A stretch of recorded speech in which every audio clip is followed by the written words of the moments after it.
Muy bien, señor. Vamos a meternos nuevamente en esta suerte de conflicto, esta suerte de grieta que se armó dentro de la iglesia salteña, que siempre digo lo mismo, ¿no? Genera como escozor, como cierta molestia hablar de todo esto, pero es tristemente la realidad que hoy vive la iglesia salteña. Hay como una separación de unos y otros a partir de la Virgen del Cerro, pero fundamentalmente en el medio de todo esto hay una denuncia por violencia de género. A referentes de la iglesia a hablar con respecto a que en realidad no existe la violencia de género, sino que se presenta esta denuncia por la posición oficial que está tomada en torno a la Virgen del Cerro, fundamentalmente a la imagen de María Livia y a una fundación que trabaja con el convento San Bernardo. Mucho se habló en apoyo y poco, digo, en apoyo a los sacerdotes denunciados y poco a las carmelitas, que hasta aquí las monjas han recibido un abrazo simbólico de grupos feministas y no más que eso. Sin embargo, durante el fin de semana hubo una expresión del presbítero Eduardo Pérez del Lago, sacerdote de la Arquidiócesis de Buenos Aires, en apoyo a las monjas. Cosa que nos llama la atención, así que lo vamos a hablar directamente con él. Pérez del Lago, ¿cómo le va? Buenos días, Oscar Correa le saluda, ¿cómo está? Hola, Oscar, ¿qué contás? ¿Cómo Bien, anda? muy bien. Bueno, he escuchado y visto su video con respecto al conflicto que se ha desatado en la iglesia salteña, y usted tiene una posición que por lo menos antes no habíamos escuchado, en defensa Claro. de las hermanas, que entre otras cosas pide no llamarlas monjitas o carmelitas como un diminutivo. Sí, en realidad, eh, sí, yo conozco a las hermanas desde el año 2003, así que ya 19 años. Conozco la obra de la Inmaculada, conozco a María Livia, conozco a Monseñor Carnielo, trabajé con él en la conferencia episcopal. Sí, yo tengo respeto por Monseñor Carnielo, me parece un hombre bueno, pero lo que sí me parece es que se está haciendo un recurso que no corresponde, ¿no es cierto?, que es cambiar la denuncia, ¿no? Es como si vos me denuncias a mí de robarte el auto y yo te digo, pero vos te acostaste con mi mujer, ¿viste? Es decir, no, yo te tengo que explicar qué hice con tu auto, ¿no? No sé, yo estudié Derecho también, por eso me parece que esto es una denuncia que ellas hacen por violencia de género, que es un destrato que tiene el varón y la autoridad con respecto a la mujer, ¿no? Y lo hacen en la justicia civil, no lo hacen en la justicia religiosa, ya lo hicieron en la justicia religiosa y por eso vino esta intervención de la Santa Sede, ¿no? Entonces, bueno, lo que corresponde es presentarse ante la justicia civil. El obispo ha dicho que no es competente la justicia civil sobre esto, pero la justicia civil dice que sí es competente y es lo que corresponde. Y entonces lo que corresponde es que ahora el obispo, Monseñor de Elizalde, y el sacerdote que están denunciados respondan a la denuncia como vos, Oscar, o como yo si fuéramos denunciados, ¿no? Tenemos que explicar y seguramente lo hará muy bien, es un hombre inteligente, está bien asesorado. Es decir, que no, si no hay abuso, si no hay violencia de género, y bueno, entonces lo demostrarán, pero que no sea válido que las hermanas opten por este camino, no veo en dónde, ¿no? ¿Encuentra usted alguna intencionalidad en el hecho de, luego de presentar la denuncia por violencia de género, se comenzó nuevamente a hablar de la Virgen del Cerro y de la obra de María Livia? Es decir, encuentro una razón válida y una razón inválida. La razón válida es que creo que sí, el fondo del conflicto es que las hermanas creen en una revelación privada y tienen todo el derecho de creer mientras que el obispo no la haya prohibido. Yo también creo en esa revelación privada y el obispo nunca la prohibió, solamente comunicó que él no la avalaba, es decir, que no era parte de lo que propone el obispo. Entonces, en realidad, hay una parte de verdad en esto, pero que no constituye ningún delito, ni civil ni eclesiástico. Es decir, en las revelaciones privadas no hay obligación de creer, pero tampoco hay obligación de no creer hasta que el obispo no prohíba porque diga esto es una patraña o lo que fuera, ¿no es cierto? Entonces pienso que hay una cosa real, ¿no es cierto? Lo que hay de fondo es ese conflicto, pero ese conflicto no se puede poner como un delito.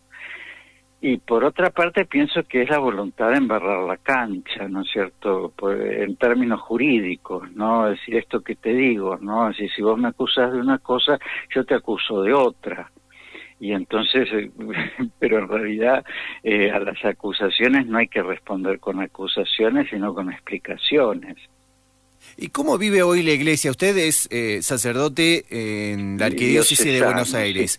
Sí, Estuvo en la conferencia episcopal.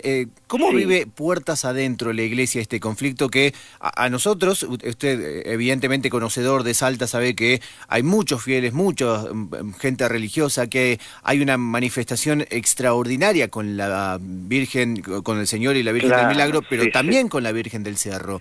Exacto, sí, el pueblo de Salta es muy creyente, ¿no? Y muy mariano,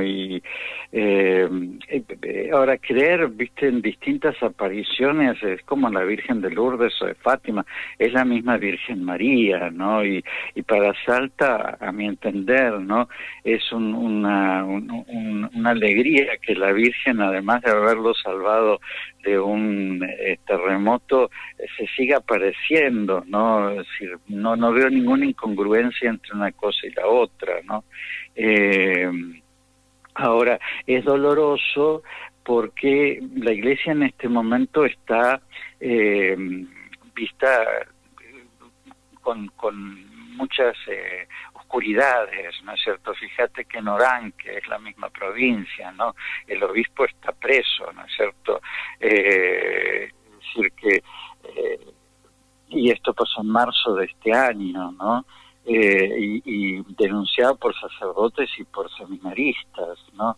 Es decir, que tenemos cosas muy dolorosas que enfrentar, y entonces evidentemente esto hiere la fe de todos, no solo de los fieles, sino también hiere a los sacerdotes, al obispo, pobre, debe estar pasando un momento feo, a las carmelitas, porque evidentemente ellas tienen que estar sufriendo mucho el estar en esta situación, ¿no? Y por otra parte, ya mismo el modo en que han tenido que cerrar el convento, ¿no es cierto?, por dentro, para no recibir personas o no se pueden comunicar, es doloroso, ¿no? Todo es doloroso, sí.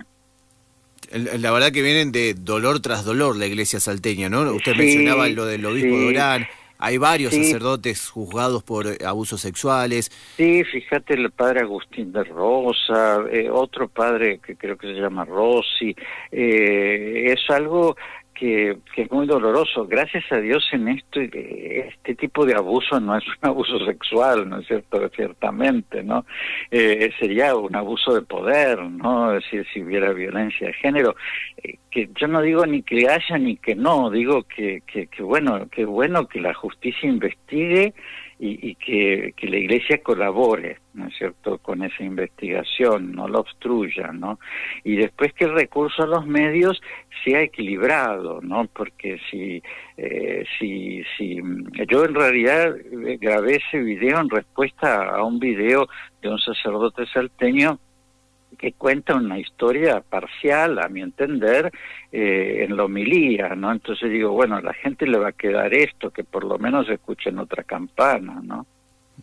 Sí, es el padre Ósola, que en ese caso relataba Sí, que el conflicto nace a partir de que las carmelitas pretendían abandonar el Carmelo y pasar a ser de la Inmaculada Madre, es decir, de la Virgen claro, del Cerro. pero eso es una calumnia, porque es como que que vos dijeras ahora que yo pretendo dejar de ser sacerdote diocesano para ser miembro de la fundación esta. En realidad yo quiero morir siendo sacerdote diocesano, y las carmelitas lo mismo, ¿no es cierto? Quieren ser fieles a su carisma, pero además, así como vos podés creer en las apariciones de Lourdes o de Fátima, y no hay ningún problema, ¿no es cierto? Es decir, ellas además quieren creer en esto que les resulta creíble, pero además que en su momento, cuando fueron propiamente el contacto entre estas apariciones y ellas consultaron con Monseñor Julio Blanchú, y Monseñor les dejó tanto el creer y como difundir esto. Es el obispo anterior, ¿no? Era la autoridad de ese momento, y ellas le preguntaron al que en ese momento era el director espiritual de María Livia Galiano de Obeid, que era Monseñor Bernacchi, que también les avaló el creer en María Livia. Es decir, que en realidad es bastante injusto que se las critique por algo que el obispo de ese momento, que es el anterior, y que ha sido un obispo muy bueno, ustedes quizás lo recordarán, ¿no es cierto?, se les permitía, ¿no? Ahora, ¿cómo salimos de esta, no? Más allá de la causa por violencia de género que tramita la justicia civil, que ya tendrá su tiempo, que suele ser bastante extenso, pero la Iglesia, ¿cómo se recupera de esto? ¿Es una solución, por ejemplo, pasar a reconocer la aparición de la Virgen del Cerro? Bueno, yo lo desearía en el corazón, pero eso me parece que es una tarea de discernimiento, ¿no?, que el obispo tiene que hacer, y que ciertamente el obispo en estas circunstancias no puede, ¿no? Lo que sí podría hacer la Santa Sede es tomar el discernimiento para sí. Eso es lo que pasó en Medjugorje, por ejemplo, ¿no? Cuando el obispo del lugar, que es el obispo de Mostar, estaba enfrentado con las apariciones de Medjugorje, la Santa Sede tomó el discernimiento que le corresponde al obispo del lugar. Es decir, que lo único que podría hacer en este caso es que el obispo de Salta no haga el discernimiento sobre esto, porque evidentemente hay como mucha confusión, ¿no? Y que sea la Santa Sede el que haga el discernimiento, ¿no? Pero para mí, en realidad,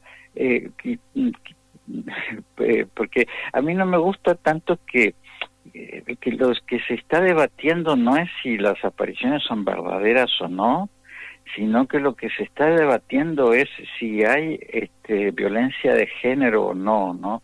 Y en eso me parece que es sumamente importante, porque los sacerdotes tenemos mucha experiencia en esto de conocer mujeres, no solamente con violencia física, ¿no?, sino por una idea patriarcal, por una sociedad machista, mujeres que no tienen la misma voz, que no tienen los mismos derechos, que no pueden... Por eso digo que llamarlas monjitas, o decir las monjitas no saben nada de lo que es esto, o las monjitas son manipuladas. O, es decir, si a mí me dijera ese padrecito es manipulado, yo le diría, mire, déjese de maltratarme, porque yo soy un señor de 60 años que rezo todos los días y que trato de vivir mi fe de la manera más honda, ¿no? Entonces, lo mismo las carmelitas, ¿no? Es decir, no las podemos tratar como tontitas que están siendo manipuladas, ¿no? Son mujeres que llevan adelante una vida interior muy seria, y por eso, es decir, si ha habido violencia de género, ellas saben perfectamente qué es la violencia de género, y si no lo saben lo averiguarán, ¿no es cierto? Pero, es decir, es algo serio, ¿no? Y la mujer en nuestro tiempo tiene que ser muy respetada, porque evidentemente emergen en la cultura así como, qué sé yo, emerge el cuidado por la naturaleza, o emerge el respeto por diversidades, o por lo que fuera, ¿no es cierto? Hoy emerge en la cultura algo que quizás mi abuela se hubiera callado, ¿no es cierto?, y se lo hubiera aguantado, pero hoy mi hermana no se lo aguantaría, ¿no es cierto? ¿No? Claro, los tiempos han cambiado. Los tiempos han cambiado. Exactamente. Padre, muchísimas gracias por este tiempo. No, gracias a vos, Oscar. Por favor, Muchas gracias. El presbítero Eduardo Pérez del Lago, sacerdote de la Arquidiócesis de Buenos Aires, hablando con una posición distinta a la que veníamos escuchando hasta aquí.